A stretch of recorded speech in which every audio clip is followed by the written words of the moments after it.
Hello dear students. So today we are going to start our topic of molecularity of reaction. ठीक है, chemical kinetics chapter हम पढ़ रहे हैं. Last chapter में ऑर्डर ऑफ रिएक्शन देखा था हमने. अब हम देखेंगे मॉलिक्यूलरिटी ऑफ रिएक्शन क्या होता है. देखो कंफ्यूज नहीं होना है. Order of reaction different thing है और molecularity of reaction different thing है. नाम से ही पता चल रहा है कि मॉलिक्यूलरिटी ऑफ रिएक्शन मतलब नंबर ऑफ मॉलिक्यूल्स काउंट करना रहेगा कि कितने मॉलिक्यूल्स पार्टिसिपेट कर रहे हैं एज अ रिएक्टेंट और प्रोडक्ट में कन्वर्ट होने के लिए. ओके, तो वो जितने भी नंबर रहेंगे that will be the molecularity of reaction. ठीक है, और ऑर्डर ऑफ रिएक्शन क्या था, जो पावर में टर्म्स रहती है वो रहता है ऑर्डर ऑफ रिएक्शन. तो दोनों भी डिफरेंट टर्म है, लेकिन ऐसा हो सकता है कि ऑर्डर और मॉलिक्यूलरिटी जो है वो दोनों इक्वल हो सकते हैं. मतलब अगर ऑर्डर ऑफ रिएक्शन 1 है तो मॉलिक्यूलरिटी भी 1 हो सकती है.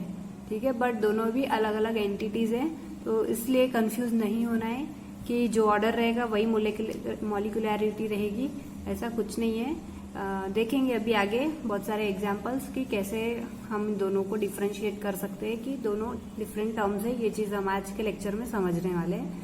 तो see first complex molecularity of reaction देखने के लिए दो टर्म्स और देखनी. एक तो कॉम्प्लेक्स रिएक्शन और एलिमेंट्री रिएक्शन. ठीक है, तो कॉम्प्लेक्स रिएक्शन मतलब नाम से ही पता चल रहा है कॉम्प्लेक्स है, मतलब बहुत सारी स्टेप्स रहेंगी. और एलिमेंट्री रिएक्शन मतलब एक एलिमेंट है, मतलब बेसिक लेवल पे, मतलब कि एक सिंगल स्टेप की रिएक्शन है. ठीक है, तो उसको क्या बोला है, एलिमेंट्री रिएक्शन. सो देखो क्या है, complex reaction are those which constitute a series of elementary reaction. ठीक है, सीरीज ऑफ एलिमेंट्री रिएक्शन है. इसको हम सिंपल भी बोल सकते हैं, सिंपल स्टेप जो होती है, या फिर सिंगल स्टेप भी बोल सकते हैं. इनका जो कॉम्बिनेशन है that will constitute our complex reaction. मतलब एक कॉम्प्लेक्स रिएक्शन कैसे बना हुआ है, 2-3 सिंगल स्टेप से बना हुआ रहता है, उसको हम बोलते हैं कॉम्प्लेक्स रिएक्शन. मतलब एक सिंगल स्टेप की रिएक्शन नहीं है, 2-3 सिंगल स्टेप रहेंगी, उसको हम बोलेंगे कॉम्प्लेक्स रिएक्शन.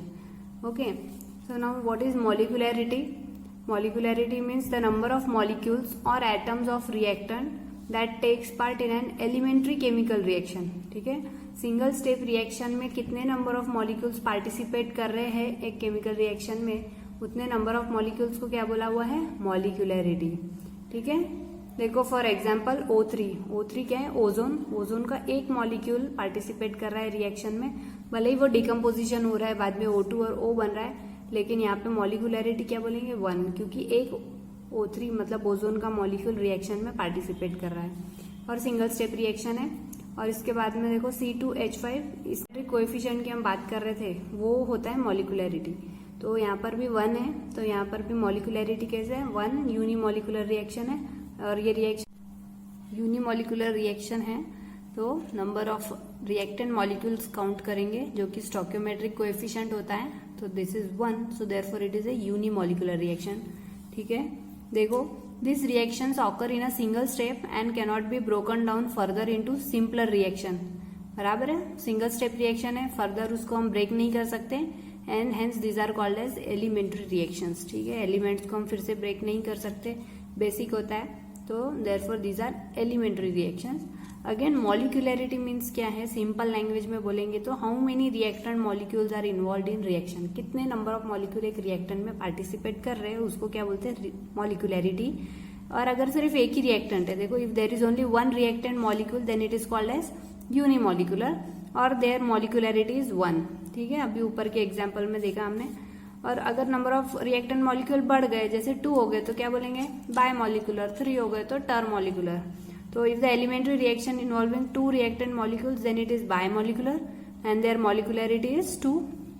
जैसे कि अगर ओजोन ऑक्सीजन से रिएक्ट कर रहे हैं और मॉलिक्यूलर ऑक्सीजन बना रहा है, तो 1 मॉलिक्यूल ऑफ ओजोन और 1 मॉलिक्यूल ऑफ ऑक्सीजन. ठीक है, ये 1 है, तो अगर 1 इनके मॉलिक्यूल्स पार्ट हो रहे हैं तो मतलब 1 + 1 2, तो therefore it is a bimolecular. ठीक है, मॉलिक्यूलरिटी कितनी है, 2. वैसे ही NO2 के कितने मॉलिक्यूल्स पार्टिसिपेट कर रहे हैं reactant, as a reactant 2 molecules, तो देयरफॉर इसकी भी मॉलिक्यूलरिटी कैसी है, 2. So it is also an example of bimolecular reaction. ठीक है, तो सिंपली मॉलिक्यूलरिटी मतलब number of reactant molecules taking part in a reaction. ठीक है, मैक्सिमम कितना हो सकता है molecularity, it can be maximum 3. Max two max 3 हो सकता है, इससे ज्यादा नहीं जाएगा नंबर मॉलिक्यूलरिटी का. ओके, अब हम मॉलिक्यूलैरिटी और ऑर्डर को कंपेयर करके देखेंगे। देखो और क्लियर हो जाएगा आप लोगों को कि if the rate of reaction is considered, क्योंकि ऑर्डर अगर देखना है तो हमको क्या कंसिडर करना पड़ता है उसका, रेट ऑफ रिएक्शन। तो ऑर्डर रेट ऑफ रिएक्शन अगर कंसिडर करेंगे तो हम क्या डिटरमाइन कर सकते हैं, ऑर्डर ऑफ रिएक्शन, बराबर। तो अगर A प्लस बी कोई रिएक्शन है जो कि C दे रहा है, मतलब it is a type of elementary reaction, single step reaction है, तो इसका रेट हम कैसे लिखते थे, rate equal to constant K into concentration of A and concentration of B, क्योंकि दो रिएक्टेंट है, इनके जो पावर में 1 है गिवन। ओके, वो कैसे आया है 1 एक्सपेरिमेंटली आया है, ठीक है। ऑर्डर जो आता है रेट ऑफ रिएक्शन में, जो ये एक्सपोनेंट्स होते हैं वो कैसे आते हैं, एक्सपेरिमेंटली आते हैं। तो अगर हमको इसकी मॉलिक्यूलैरिटी निकालने के लिए बोला तो क्या बोलेंगे, मॉलिक्यूलैरिटी मतलब इनके जो कोएफिशिएंट है, इसका 1 है, इसका भी 1 है, तो क्या बोलेंगे 1 + 1 = 2, therefore it is a bimolecular reaction. और इनके जो एक्सपोनेंट्स है वो उसका टोटल करेंगे, ऑर्डर मतलब x + y हम करते हैं, तो ऑर्डर इक्वल टू 1 + 1 अगेन 2 आ रहा है, तो this is also second order reaction, ठीक है। तो दोनों भी देखो सेम है, मॉलिक्यूलैरिटी और ऑर्डर, तो it can be same as well as it can be different. Okay, next example देखेंगे। देखो NO2 जब डिकम्पोज होके NO आएगा यहाँ पे, NO + O2 बना रहा है, तो रेट क्या होगा, concentration K into concentration of NO2, experimentally आया है कि इसके पावर में 2 है करके। तो मॉलिक्यूलैरिटी देखेंगे तो देखो जो स्टोइकियोमेट्रिक कोएफिशिएंट की वैल्यू कितनी है, 2, तो देयरफॉर मॉलिक्यूलैरिटी इज 2, मतलब बायमॉलिक्यूलर। और ऑर्डर कितना बोलेंगे, अगेन इसके पावर में 2 है, तो this is 2 and again it is also an example of second order reaction. फिर देखो देखेंगे C2H5 का डिकम्पोजिशन अभी देखा था, जो C2H4 और HI बना रहा है, तो रेट अगर इसका लिखना है तो K into concentration of C2H5 लिखेंगे, तो इससे हम लोग को मॉलिक्यूलैरिटी मिलेगी। क्या है, देखो कुछ भी नहीं है इसके स्टोइकियोमेट्रिक कोएफिशिएंट में, मतलब 1 है, तो it is a unimolecular oxygen. और इसके पावर में भी कुछ नहीं है, इसका मतलब 1 है, तो देयरफॉर ऑर्डर कितना हो गया 1, that is a first order reaction, ठीक है।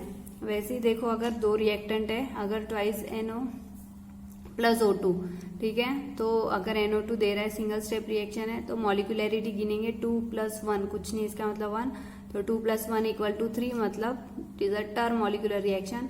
और पावर में इसके जो देखो रेट लॉ जो लिखते हैं, ऐसे लिखते हैं K into concentration of NO to the power 2, concentration of O to the power 1, तो 2 + 1 = 3, so again third order reaction, ठीक है। तो मॉलिक्यूलैरिटी और ऑर्डर जो है वो 90% टाइम्स सेम रहते हैं, बाकी 10% times it can be different. Okay, next important point है, देखो RDS मतलब कि रेट डिटरमाइनिंग स्टेप, हम इसको ऐसे डिनोट करते हैं RDS, स्मॉल RDS भी बोल सकते, दोनों सेम है।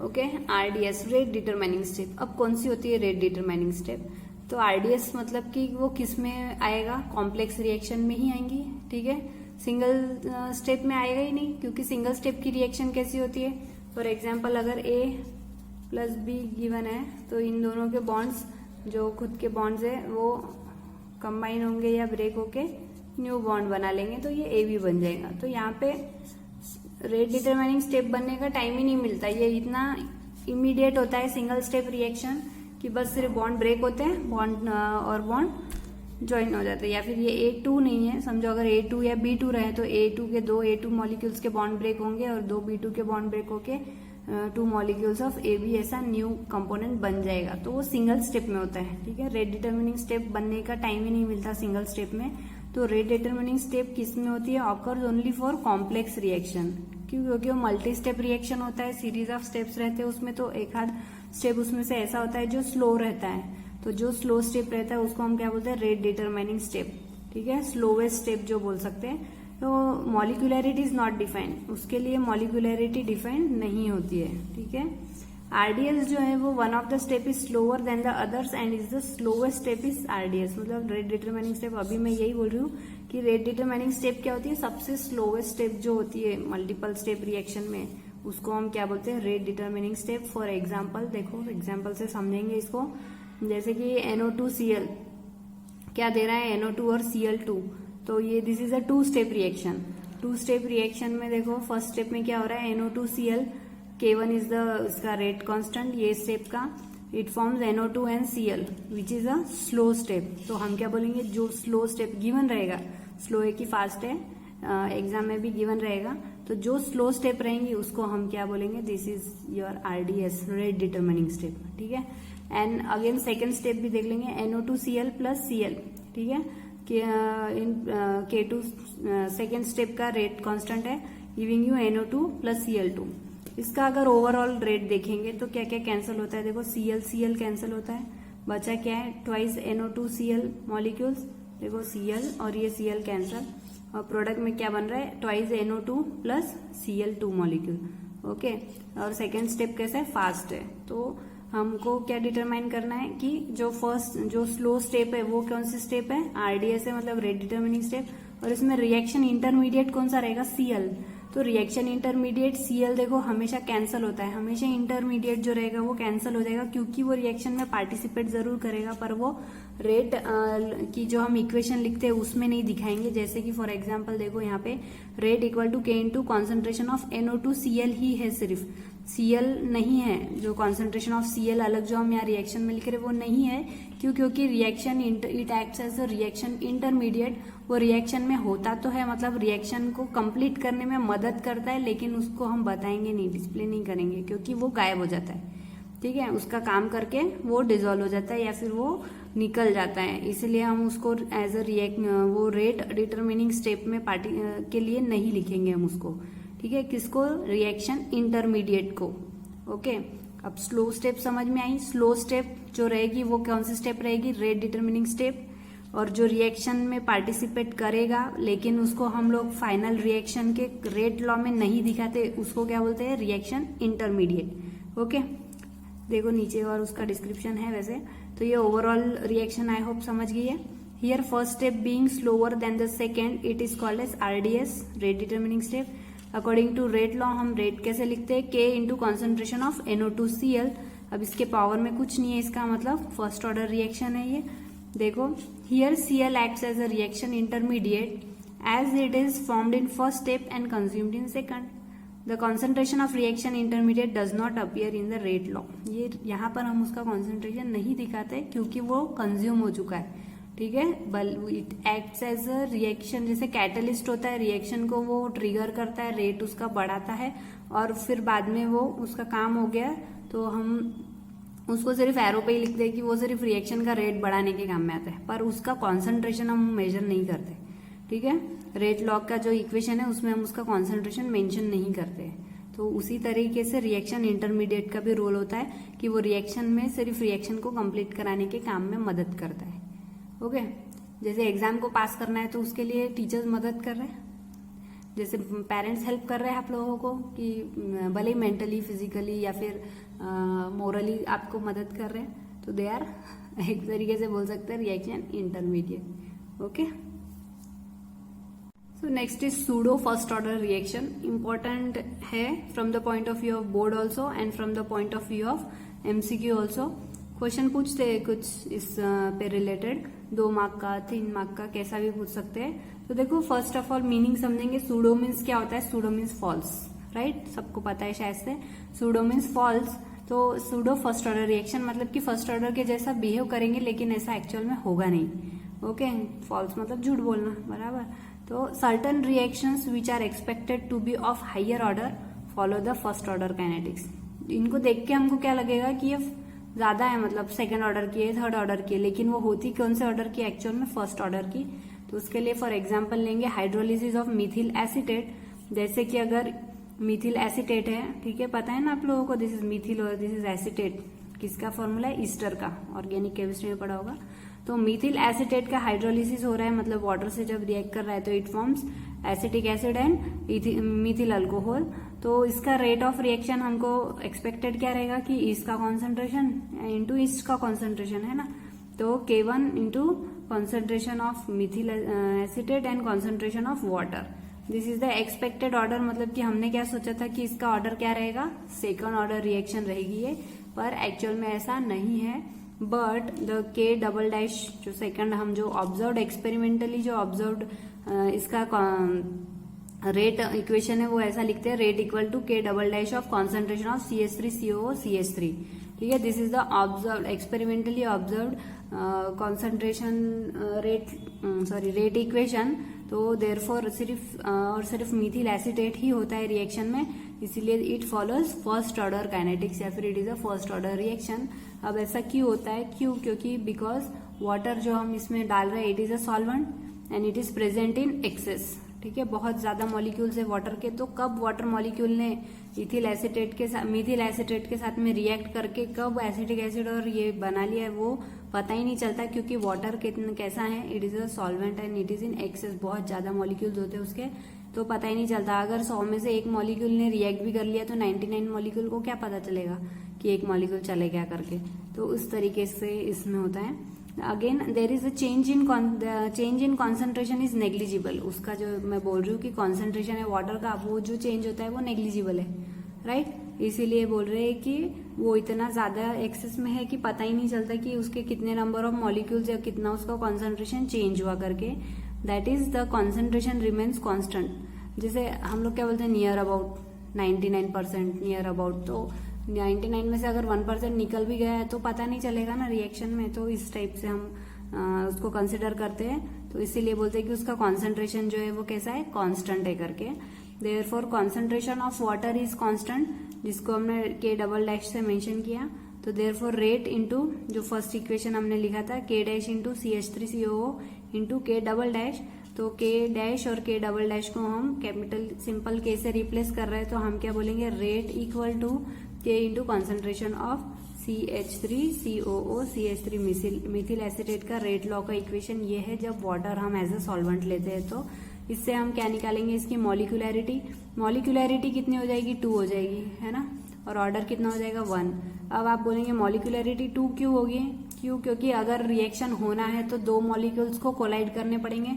तो यहाँ पे there collision occurs between the 2 molecules of ester and water and hence molecularity is 2। क्योंकि रिएक्शन में पार्टिसिपेट कर रहा है ना वाटर के मॉलिक्यूल्स मिथिल एसीटेट के मॉलिक्यूल्स से कोलाइड हो रहे हैं, इसलिए हमारा कंसेप्ट ही वही है कि मॉलिक्यूलैरिटी जो है वो किस पे बेस्ड है, कोलिजन थियरी पे बेस्ड है कि मॉलिक्यूल्स कोलाइड करेंगे और नया प्रोडक्ट फॉर्म करेंगे। ओके, तो देयरफॉर मॉलिक्यूलैरिटी इज 2 क्योंकि 2 मॉलिक्यूल कोलाइड कर रहे हैं, और ऑर्डर 1 है क्योंकि सिर्फ रेट लॉ में एक्सपेरिमेंटली पता चला है कि कांस्टेंट है वाटर का कॉन्सेंट्रेशन, और सिर्फ किसके कॉन्सेंट्रेशन पे डिपेंड है, मिथिल एसीटेट के। देयरफॉर ऑर्डर इज 1, तो hence it is called as pseudo first order reaction. क्योंकि लगता है हमको कि सेकंड ऑर्डर रिएक्शन है, लेकिन एक्चुअल में this is a first order reaction. So therefore pseudo first order reaction या फिर काइनेटिक्स। ठीक है, so next is inversion of cane sugar. एक और एग्जाम्पल देखेंगे, पूछते हैं एग्जाम में कि इन्वर्जन ऑफ केन शुगर, मतलब केन शुगर का फॉर्मूला आप लोगों को मालूम है, उसको हम सुक्रोज भी बोलते हैं, राइट। क्या है, C12H22O11। इसको अगर हाइड्रोलिसिस करें, again water is in excess, तो क्या हमको मिलता है, ग्लूकोज और फ्रुक्टोज। ठीक है, एक्वेस सोल्यूशन ऑफ ग्लूकोज और फ्रुक्टोज पता है सबको, C6H12O6 है ग्लूकोज। दोनों के सिर्फ किसमें चेंज है, ग्लूकोज और फ्रुक्टोज में, उसके फंक्शनल ग्रुप में। ग्लूकोज में कौन सा होता है, CHO, और फ्रुक्टोज में कीटोन ग्रुप होता है। ठीक है, तो वो हमारा काम का पॉइंट नहीं, हमारा काम का पॉइंट ये है कि जो रेट लॉ हम लिखेंगे उसमें क्या होने वाला है कि सिर्फ और सिर्फ it depends on concentration of sucrose. ठीक है, तो रेट इक्वल टू के into concentration of sucrose only. Water को कंसिडर नहीं करेंगे क्योंकि वाटर इज इन एक्सेस।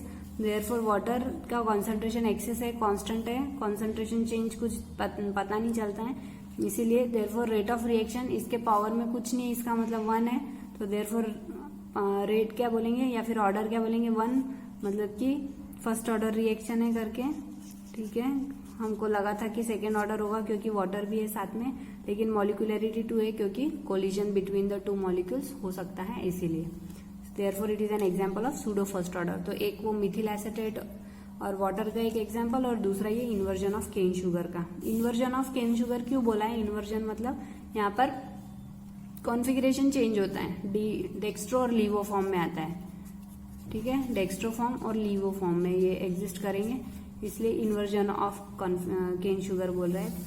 ठीक है, इसके बाद में लास्ट पॉइंट है distinguish between the order and molecularity. Theory में पूछते हैं, ठीक है, मोस्ट ऑफ द टाइम पूछते हैं क्या डिफरेंस है। देखो, ऑर्डर में हम कैसे डिटरमाइन करते हैं, it is experimentally determined property. ठीक है। और मॉलिक्यूलरिटी कैसे डिटरमाइन करते हैं, थियोरेटिकली, है ना, कितने नंबर ऑफ मॉलिक्यूल कर रहे हैं रिएक्शन में पार्टिसिपेट, उतने नंबर ऑफ मॉलिक्यूल्स हम बोलते हैं कि दैट इज मॉलिक्यूलरिटी। और ऑर्डर को हमने हमेशा से स्टार्टिंग से बोलते आए हैं कि it is determined experimentally. Order क्या है, it is the sum of powers of concentration terms of reactant those appear in the rate equation, है ना, जो एक्सपोनेंट्स बोला था एक्स और वाई जो पावर्स में एग्जिस्ट करते हैं उसका जो सम होता है दैट इज योर ऑर्डर, है ना, ऐसा लिखे थे n equal to x plus y, this is your order. And molecularity क्या, it is the number of reactant molecules taking part in an elementary reaction. एक सिंगल स्टेप रिएक्शन में कितने number of molecule participate कर रहे हैं उसको क्या बोलेंगे, नंबर ऑफ रिएक्टेंट। नेक्स्ट देखो, order is defined for elementary as well as complex reaction. दोनों रिएक्शन के लिए हो सकता है, ऑर्डर कॉम्प्लेक्स रिएक्शन के लिए भी निकाल सकते हैं और एलिमेंट्री रिएक्शन के लिए भी निकाल सकते हैं। टोटल हम देखेंगे ओवरऑल रिएक्शन क्या है, फिर उसके कॉन्सेंट्रेशन देखेंगे और उसके अकॉर्डिंग एक्सपेरिमेंटली हम डिटरमाइन करेंगे कि ऑर्डर क्या है करके, complex reaction as well as elementary reaction. लेकिन मॉलिक्यूलरिटी जो है वो it is defined only for elementary reaction, ठीक है। अगेन ऑर्डर कैसा रह सकता है, it may be an integer, मतलब कोई भी नंबर हो सकता है, it can be a fraction, positive negative दोनों रह सकता है, फ्रैक्शन रह सकता है और जीरो रह सकता है, ठीक है। और मॉलिक्यूलरिटी जो है वो इट इज एन इंटीजर, वो हमेशा 1 2 3 ऐसा ही रहेगा, इसके अलावा नंबर नहीं रहेंगे। And it can never be negative, negative नहीं हो सकता, फ्रैक्शनल नहीं हो सकता, जीरो नहीं हो सकता, ठीक है। इसमें हमने पॉजिटिव नेगेटिव दोनों देखा, फ्रैक्शन भी देखा, जीरो भी देखा था ऑर्डर में, और इंटीजर में सिर्फ और सिर्फ मॉलिक्यूलरिटी में हमने सिर्फ और सिर्फ इंटीजर देखा था। एक और बात इंपॉर्टेंट कि it can be greater than 3, order जो है वो 3 से ज्यादा रह सकता है, लेकिन मॉलिक्यूलरिटी जो है वो मैक्स टू मैक्स सिर्फ 3 रह सकती है, it can never be greater than 3, okay. इसके बाद के जो सिलेबस में आपके पॉइंट्स हैं गिवन 6.6 जो है जिसमें collision theory of biomolecular reaction है, 6.7 जिसमें temperature dependence of reaction rate है, और प्रॉब्लम नंबर 6.12, 13 और 14 ये सब क्या है, डिलीट किया हुआ है, ओके। तो इसके बाद में हमारा एक ही टॉपिक बच रहा है, वो हम नेक्स्ट इसमें लेंगे, और भी कुछ उसमें इम्पोर्टेंट ट्रिक्स वगैरह जो है न्यूमेरिकल सॉल्व करने की वो भी डिस्कस करेंगे नेक्स्ट लेक्चर में, ठीक है। यहाँ तक कि ये नोट डाउन करके रख लेना है कि इतना पोर्शन आप लोगों के लिए डिलीट किया हुआ है।